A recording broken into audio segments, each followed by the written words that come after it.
कर्म बंधन संसार का।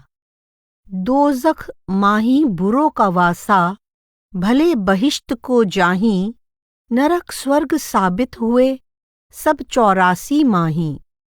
यह जीवन केवल कर्मों का लेखा जोखा है। 84 लाख योनियों में केवल मनुष्य योनि कर्म योनि है, इसलिए मनुष्य कर्म करने के लिए विवश है। वह कर्म किए बिना रह ही नहीं सकता। अच्छे कर्म सुख देते हैं, बुरे कर्म दुख का कारण बनते हैं। इस तरह ये सदा जीव के साथ लगे रहते हैं। सुकृत सुख सुस्रवे सदा, कुकृत दुख दातार, अब आगे आत्म कने, कदे न छाड़े लार। इस प्रकार लगातार किए जाने वाले ये कर्म ही जीव का प्रारब्ध बन जाते हैं और कर्म करना तथा फल भोगना, यह सिलसिला चलता ही रहता है। कर्म फल निश्चित है।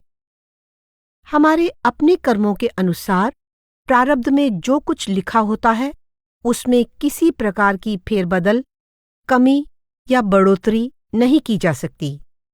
प्रारब्ध में लिखी कोई वस्तु कहीं भी हो, जीव को मिल ही जाती है।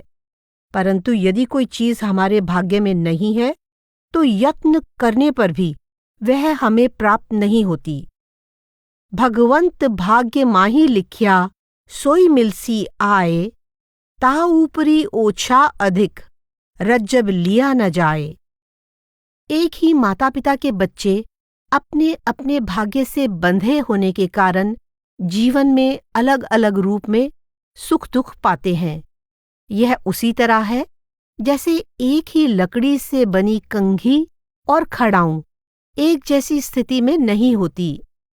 कंघी को सिर पर और खड़ाऊं को पांव के नीचे जगह मिलती है।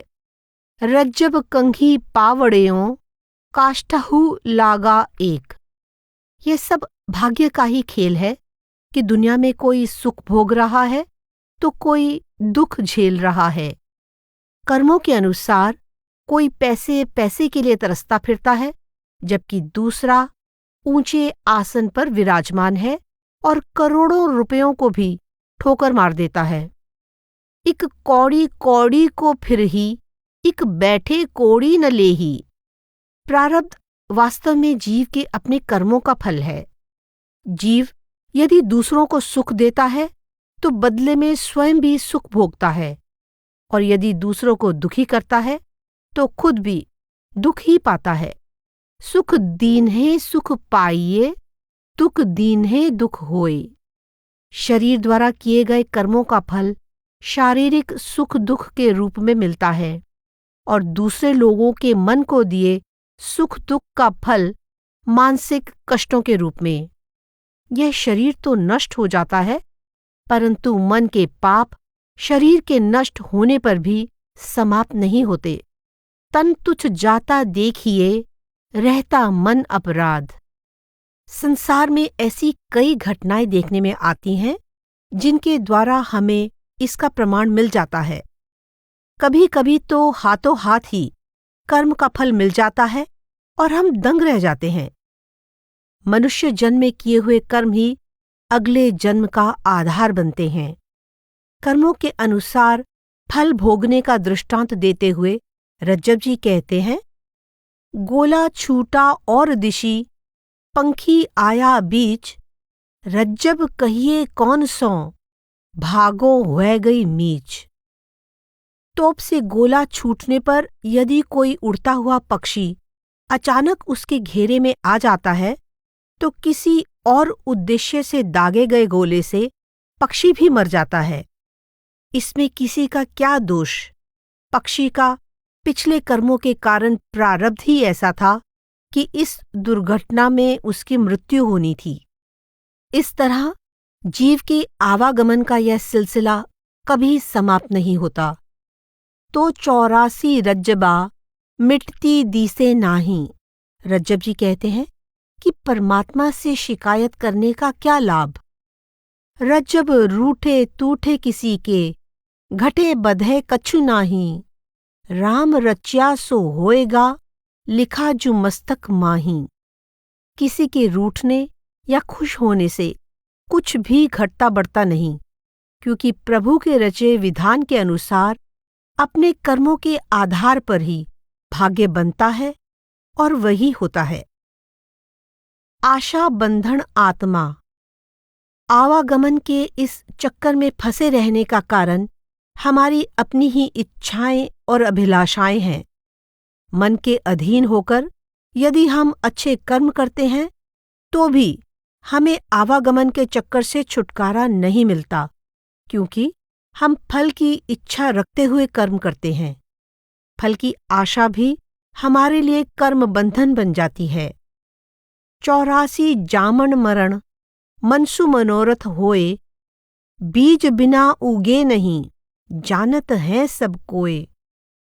जिस जीव की सारी आशाओं का नाश हो जाता है, वह शरीर में रहते हुए भी परमात्मा को प्राप्त कर लेता है, जबकि फल की इच्छा रखकर कर्म करने वाला जीव पतंग के समान होता है।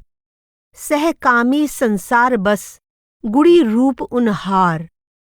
जैसे पतंग आकाश में उड़ने पर भी डोरी के कारण पृथ्वी पर वापस आ जाती है, उसी तरह फल की कामना रखकर कर्म करने वाले को ऊंचे लोकों में पहुंचने पर भी इस संसार में वापस आना पड़ता है।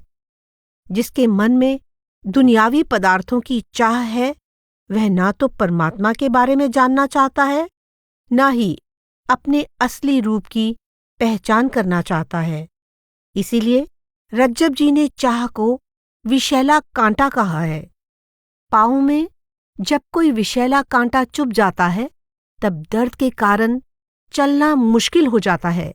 इसी प्रकार जिसके चित्त में इच्छाओं की चुभन बनी हुई है, वह परमार्थ के मार्ग पर आगे नहीं बढ़ पाता।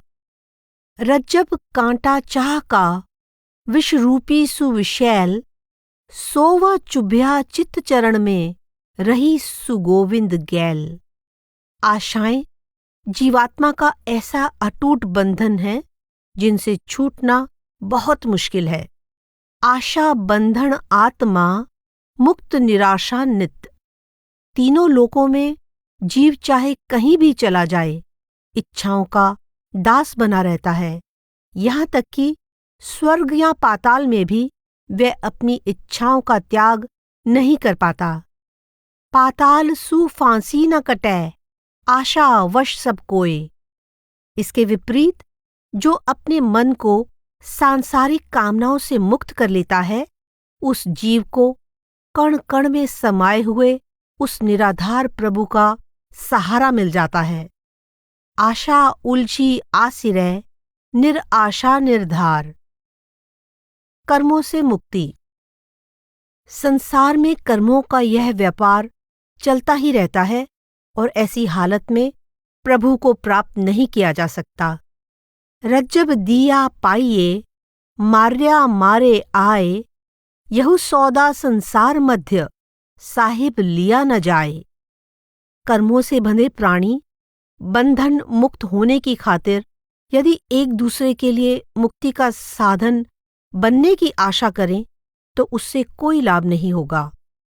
बांध्या बांधे को भजै, मुक्त हूण की आस। दुनिया का कोई भी शुभ या अशुभ कर्म हमें आवागमन के जाल से नहीं छुड़ा सकता, लेकिन कर्म बंधन से मुक्त होने का केवल एक ही उपाय है, ऐसे कर्म करना जिनसे नए कर्म ना बने और पुरानों का नाश हो। रज्जब जी का मानना है कि कर्म दो तरह के हैं। एक वह जो नए कर्मों को जन्म देता है, दूसरा वह जिसके फलस्वरूप कोई नया कर्म नहीं बनता। यह कर्म है प्रभु के नाम का सुमिरन, जो परमात्मा से मिलाप भी करवाता है और अन्य कर्मों का नाश भी करता है। एक कर्म कर्म उपजय, एक कर्म कर्म जाए, रज्जब कर्म ही कर्म को, नर देखो निर्ताय। नाम का सुमिरन करते करते जब अंतर में नाम की अग्नि प्रकट हो जाती है, तो कर्मों की लकड़ी क्या करेगी? वह तो जलेगी ही। नाम की इस अग्नि से पापों का ढेर जलकर राख हो जाता है। कर्म काष्ठ कहू क्या करे, जब प्रकटे पावक नाऊं। जिसके हृदय में परमात्मा से मिलाप की चाह को छोड़कर और कोई आशा नहीं है, वह इस बंधन से मुक्त हो सकता है। उर औरे आशा नहीं, मिले न माया मन। रज्जब मुक्ता मांड में, सुलझिया साधु जन। परंतु जीव चाहे कितनी भी कोशिश क्यों न कर ले, वह इस कार्य को अपनी करनी के बल पर कर ही नहीं सकता, जब तक प्रभु दया करके सहायता नहीं करते। जीवकृत जगदीश कने, जाया कदे न जाए। रज्जब जब लग राम जी, आप न करे सहाय। हृदय में जब उसके प्रेम की तरंगे उठने लगती हैं, तो समझो यह उसकी दया की निशानी है। रज्जब जी दृष्टांत देते हैं कि अनाज का कच्चा दाना जमीन में डालने से उग जाता है, और अगर वही दाना भुना हो तो उगता नहीं, बल्कि उस जमीन में विलीन हो जाता है। इसी तरह अगर आत्मा का प्रेम कच्चा है तो वह बार बार जन्म लेती है, और यदि वह प्रेम पक्का है तो परमात्मा उसे अपने में विलीन कर लेता है। काचा कण उगले इला, पाका पृथ्वी खाए।